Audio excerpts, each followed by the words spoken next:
tekereza umuntu unashimuswe hanyuma kugira ngo arekurwe hakishyurwa amafaranga agera kuri miliyoni 50 z'amadolari ya Leta Zunze Ubumwe za Amerika. Noneho tekereza ko ayo mafaranga atarangiriye ku muntu wayasabye gusa, ahubwo agahinduka igishoro cyongera ubushobozi bw'umutwe witwaje intwaro ukorera muri Afurika y'Iburengerazuba. Ni inkuru y'ugutera impaka nyuma y'uko raporo y'impuguke z'umuryango w'abibumbye igaragaje ko amafaranga agera kuri miliyoni 50 z'amadolari yishyuwe mu mpera z'umwaka wa 2025 kugira ngo hasohorwe umuntu wari warashimuswe muri Mali. Yaba yaragize uruhare rukomeye mu gutera inkunga ibikorwa bya GNM, umutwe ufite aho uhuriye na Al-Qaeda. Aya mafaranga yaba yarafashije uwo mutwe gukomeza ibikorwa byawo muri Mali ndetse no mu bindi bihugu byo muri Sahel.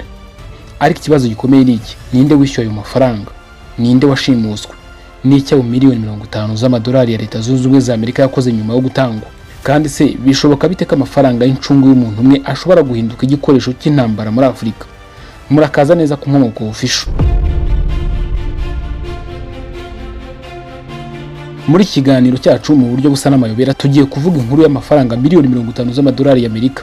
Mali ni impinduka zishobora kuba mu mutekano wo mu karere ka Sahel, aho bishobora kuba akagambane k'ibihugu byo mu burengerazuba bw'isi, cyane cyane ibihugu byo mu Burayi biba bishaka imitwe yitwaje intwaro ikomeza guteza akaduruvayo n'umutekano muke mu bihugu bimwe na bimwe bya Afurika, bitwaje ko hari umuntu washimuswe maze bagatanga amafaranga kuri uwo mutwe kugira ngo barekure abashimuswe. Mbere na mbere ariko izi miliyoni 50 zavuye he?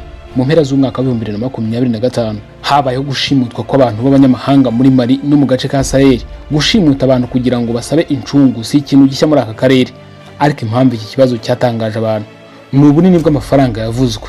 Raporo y'umuryango w'abibumbye ivuga ko hari amafaranga agera kuri miliyoni 50 z'amadolari yishyuwe kugira ngo hasohorwe umuntu wari warafashwe bugwate. UN ntiyatangaje amazina y'uwashimuswe cyangwa uwishyuye ayo mafaranga, ariko amakuru yatangajwe na Reuters y'ikinyamakuru cy'Abongereza avuga ko amakuru yo mu karere yagaragaje ko Leta Zunze Ubumwe z'Abarabu ariyo yaba yarishyuye ayo mafaranga mu rwego rwo kubona irekurwa ry'abaturage bayo, ariko ntabwo bashyizwe ahagaragara. Leta Zunze Ubumwe z'Abarabu ntabwo yemeje cyangwa ngo ihakane ko ariyo yatanze ayo mafaranga. Naho inkuru itangira kuba ndende, kuko ikibazo ntikiri gusa ku muntu washimuswe.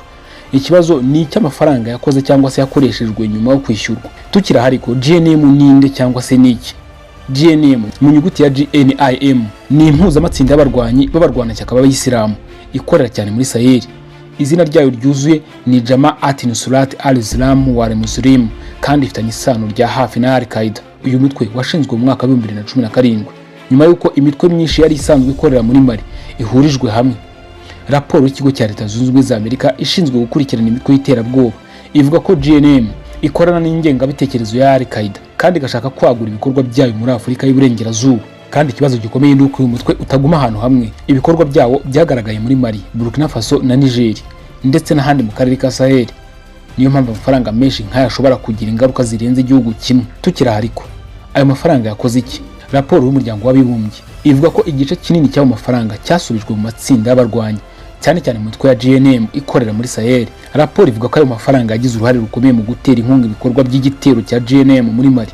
Ibi bivuze ko ikibazo cy'incungu cyahindutse ikibazo cy'umutekano. Amafaranga yashoboraga gutangira nk'ikiguzi cyo kurekura umuntu umwe, ariko nyuma akagira uruhare mu kongera ubushobozi bw'umutwe witwaje intwaro. Ni ibintu byerekana impamvu gushimuta abantu bikomeje gufatwa nk'uburyo bwo gushaka amafaranga n'imitwe yitwaje intwaro. UN cyangwa umuryango w'abibumbye uvuga ko wari usanzwe uvuga ko GNM yiyongereyeho ibikorwa byo gushimuta abanyamahanga, cyane cyane mu bice byo muri Mali no hafi ya Bamako. Kandi iyo mitwe ibona ko gushimuta bishobora kubinjiriza amafaranga menshi, bishobora gutuma ibikorwa nk'ibi bikomeza kwiyongera. Raporo zitandukanye zerekana ko GNM ari umutwe ufite ubushobozi bukomeye muri Sahel. Reuters ikinyamakuru cy'Abongereza ishingiye ku makuru ya UN yavuze ko GNM ifite abarwanyi bagera ku 7,000 kugeza ku 8,000.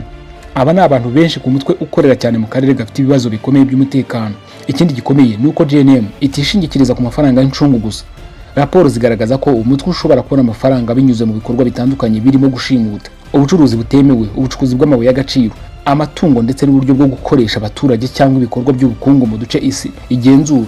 Bityo rero miliyoni 50 z'amadolari ya Leta Zunze Ubumwe za Amerika ntabwo ari zo soko nyonyine y'amafaranga, ahubwo zishobora kuba umwuka muke w'amafaranga menshi winjiye mu mutwe wari ufite andi masoko y'imari.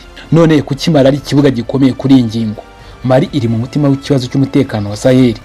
Mu myaka yashize Mali, Burkina Faso na Niger byahuye n'ibibazo bikomeye by'imitwe yitwaje intwaro. Muri Mali, GNM yakomeje ibikorwa byayo mu gihe ubutegetsi bw'igihugu bwageragezaga kongera kugenzura umutekano.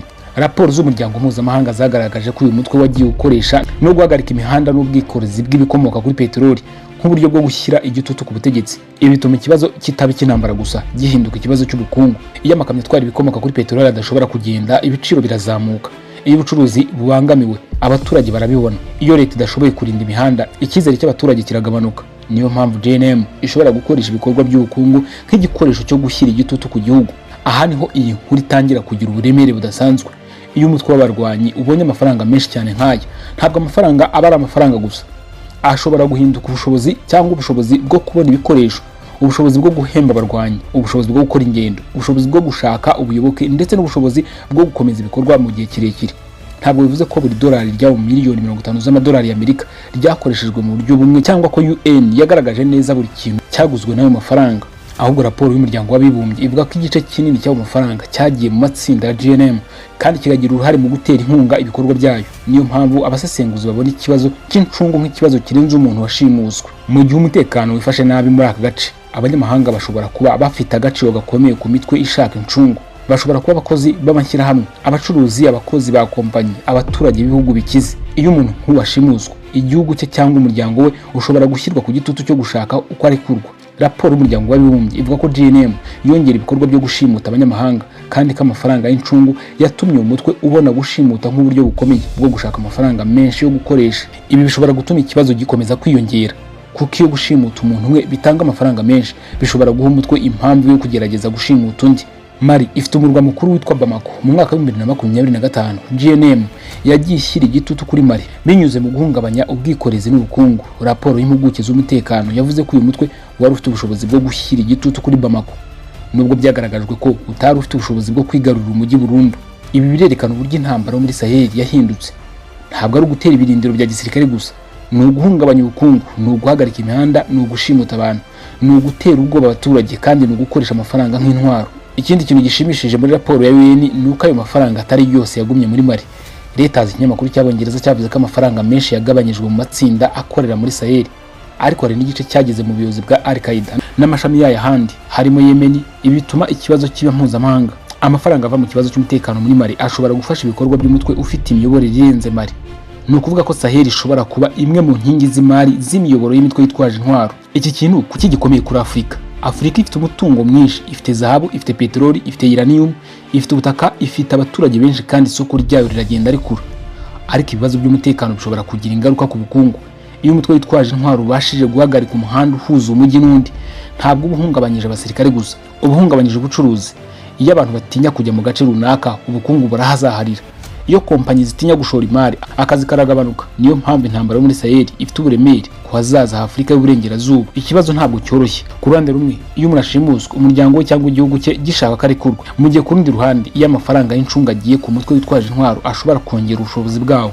None reka dusubire ku kibazo twatangiriyeho mbere. Miliyoni 50 z'amadolari y'Amerika ni menshi cyane, ariko ikibazo si ubwinshi bw'amafaranga gusa. Ikibazo nuko amafaranga nk'aya ashobora guhinduka ubushobozi bw'umutwe witwaje intwaro.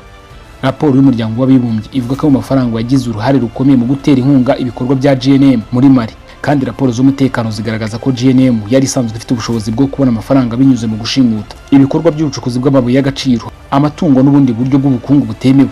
Bityo rero, iyo miliyoni 50 z'amadolari zinjiye muri systeme nk'iyo, ikibazo kiba ni izihe ngaruka zizakurikiraho nyuma. Inkuru ya miliyoni 50 z'amadolari ntabwo ari inkuru y'amafaranga gusa, ni inkuru yerekana uburyo gushimuta umuntu umwe bishobora kugira ingaruka ku mutekano w'akarere kose.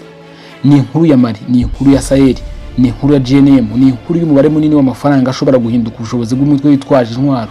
Kandi ni inkuru itwibutsa ko intambara z'iki gihe zitabarizwa gusa ku masasu n'ibisasu bya kirimbuzi. Hari n'intambara y'amafaranga, hari intambara y'ubukungu, hari intambara yo kugenzura imihanda, hari intambara yo gushimuta no gusaba incungu. Kandi rimwe na rimwe amafaranga y'umuntu umwe ashobora kugera kure cyane kurusha uko umuntu yabitekereza. Ariko hari ikintu kimwe tugomba kwitondera. Umuryango w'abibumbye cyangwa se UN ntiyatangaje ku mugaragaro uwishyuye ayo miliyoni 50 z'amadolari y'Amerika, kandi Leta Zunze Ubumwe z'Abarabu ntabwo yemeje cyangwa ngo ihakane ko ariyo yayatanze. Niyo mpamvu tudakwiye gufata ibyo bivugwa n'andi makuru nk'ukuri kudashidikanywaho. Icyemejwe n'inkuru iriho ni uko UN yavuze ko hafi miliyoni 50 z'amadolari y'incungu yishyuwe mu mwaka wa 2025 uri kurangira, kandi ko igice kinini cyayo cyagiye mu matsinda ya JNM kikagira uruhare mu bikorwa byayo muri Mali. None ikibazo ibi bidusigiye ni iki? Ese kwishyura incungu kugira ngo umuntu arekurwe bishobora gukemura ikibazo cy'ako kanya?